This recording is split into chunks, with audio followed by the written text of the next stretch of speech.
Good morning, students. Yesterday I discussed about the story A Visit to Cambridge, and I explained about two people who are disabled. So basically, Firdaus Kanga, who belongs to Mumbai and he's a journalist, so he shared his experience when he met with Stephen Hawking, who lives in London. But the important thing is both are on wheelchair, so how do they spend their life and how do they do their activities, and what are the different ways to deliver their messages to the others. So the important thing I told you yesterday, Stephen Hawking delivers his message through computer voice because he cannot speak, he cannot walk, so he do so many things. So he is telling about, and he has one disease that is called, he had brittle bones, the bones which can easily broken. So today I will continue the chapter from here, this page. So let's start the chapter. About 3 minutes later, he responded, I find it amusing when people patronize me. तो वो उससे पहले पूछता है कि क्या लोग हमेशा अंदर से ऐसे रहते हैं, और इन दोनों की जो कन्वर्सेशन है वो ये चल रही थी कि दूर से बाहर से कहना बहुत आसान है, ब्रेव बनो, सब कुछ, बट आपको एक्चुअल इनकरेजमेंट जो वो मिलता है, सपोर्ट या मोटिवेशन मिलता है, वो मिलता है जब आपके ही जैसा कोई इंसान हो और वो किसी लेवल पे उसने कुछ अचीव किया हो, वो एक सक्सेसफुल पर्सन बन गया हो, तो उसके बाद आपको ज़्यादा मोटिवेशन मिलता है कि अगर ये कर सकता है तो मैं क्यों नहीं। यहाँ पर भी वो 3 मिनट बाद उसको रिस्पॉन्ड करता है और कहता है कि मुझे बहुत अच्छा लगता है, मुझे अंदर से बहुत खुशी मिलती है जब कोई मुझे हिम्मत देता है। And do you find it annoying when someone like me comes and disturbs you in your work. फिर वो ये भी पूछता है फिरदौस कांगा स्टीफन हॉकिंग से कि आपको क्या लगता है, आपको परेशान होते हो जब कोई आता है आपको डिस्टर्ब करता है, जैसे कि अभी मैं आया हूँ तो आपके काम में disturbance. The answer flashes yes. अब ये यहाँ पर उसने एकदम ब्लंटली बोल दिया कि यस।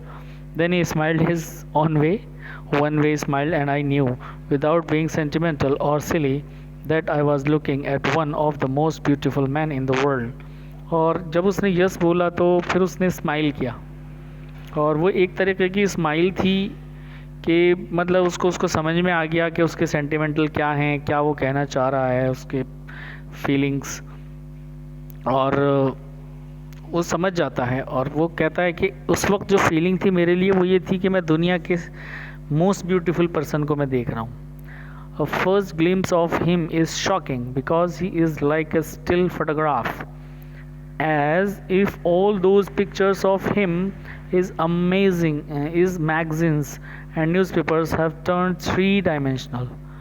क्योंकि पहली झलक में जब आप उसको देखते हैं तो आपको शॉक लगता है, क्योंकि ऐसा लगता है कि जैसे वो एक फ़ोटोग्राफ की तरह हमेशा बैठा है, वो हिल ही नहीं रहा है वहाँ से, उसको ही कैन नॉट मूव। सो और वो जो, क्योंकि पिक्चर्स जो मैगज़ीन में न्यूज़पेपर में जो देखी थी वो 3-डायमेंशनल साइड से होती थी, तो भी वैसा ही लग रहा है देखने में photographs. Then you see the head twisted sideways into a slump, the torso shrunk inside the pale blue shirt, the wasted legs, you look at his eyes which can speak still, and they are saying something huge and urgent.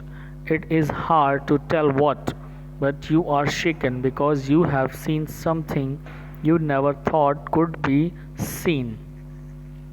So torso means upper part of the body. Okay.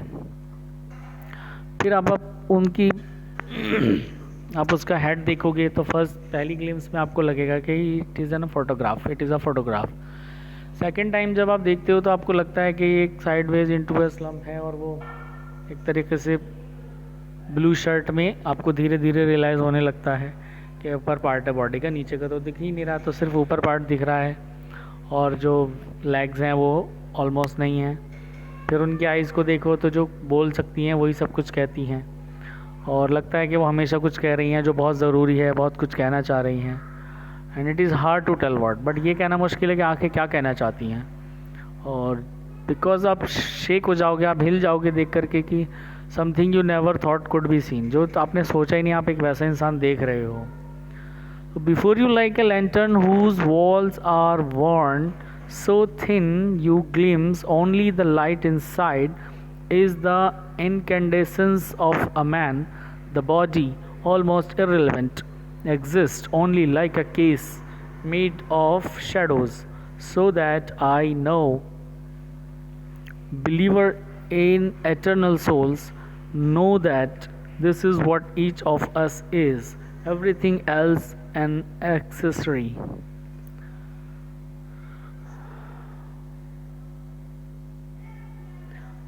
And जब like a lantern whose walls are worn so thin glimpse, तो पहले ये होता क्या है कि जब इससे पहले ये आपको एक एग्जांपल देना चाहता है कि एक लैंटर्न लालटेन अगर आप देखते हो और उसकी जो वॉल्स हैं वो एकदम, जब उन पे देखोगे तो बहुत कुछ आपको नहीं दिखता है, वो बुझी बुझी सी दिखती हैं. मीन्स इनर ग्लो और इनर लाइट के उसमें तो बहुत चमक है बट उसके आसपास नहीं दिखती है. द बॉडी ऑलमोस्ट इररिलेवेंट, जो बॉडी है वो तो दिख रही है बट जो है वो बाद में उसको ध्यान से देखे तो वो जस्ट एक शैडो की तरह दिख रही है. तो जो एटर्नल सोल्स हैं वही सब कुछ हैं और ऐसा लगता है कि हर चीज़ जो है वो एक्सेसरी है. Means not essential but extra दो डेकोरेटिव, मतलब कुछ चीज़ें नहीं हैं बट फिर भी उसने ज़बरदस्ती अपने आप को मेंटेन किया हुआ है. What do you think is best thing about being disabled, I had asked him earlier. अब ये चीज़ वो उससे पहले भी पूछ चुका था कि आपको ऐसा क्या लगता है कि बेस्ट थिंग क्या है डिसेबल्ड होने में, ऐसा क्या है. I don't think there is anything good about being disabled. Disabled होने में कोई ऐसे थोड़ी ना कि कुछ अच्छा लगता है, कुछ अच्छा होता है, ये तो उन्होंने क्लियर बोल दिया. I think I said you do discover how much kindness there in this world. तो उसने कहा कि आपको, फिरदौस खान का रिप्लाइड दैट कि यहाँ पर आपको ये लगता है कि आप डिस्कवर कर लेते हो कि दुनिया में कितनी काइंडनेस है, कितनी दयालुता है, कितने लोग दयालु होते हैं. यस, उस पर वो एग्री कर जाता है. He said it was a disadvantage of the his voice synthesizer that it could convey no inflection, no shades or tone, and I could not tell how enthusiastically he agreed with me.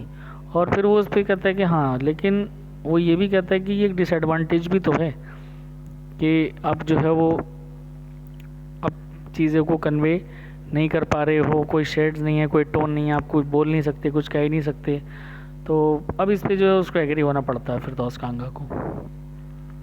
Every time I shifted in my chair और turn my wrist to watch the time, I wanted to make every one of our 30 minutes count.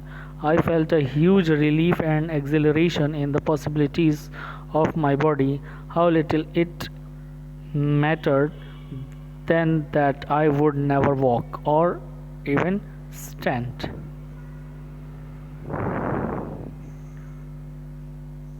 And now जब वो ये shift हो रहा था अपनी chair पे और रिस्ट को जो है रिस्ट वॉच को बार बार देख रहा था, क्योंकि ये एक एक जो हाफ एन आवर था उसको मतलब वसूल करना चाहता था कि मेरे 30 मिनट एटलीस्ट मुझे मिले हैं तो मैं इनको बहुत बुरी तरीके से, अच्छे तरीके से यूटिलाइज़ करूं.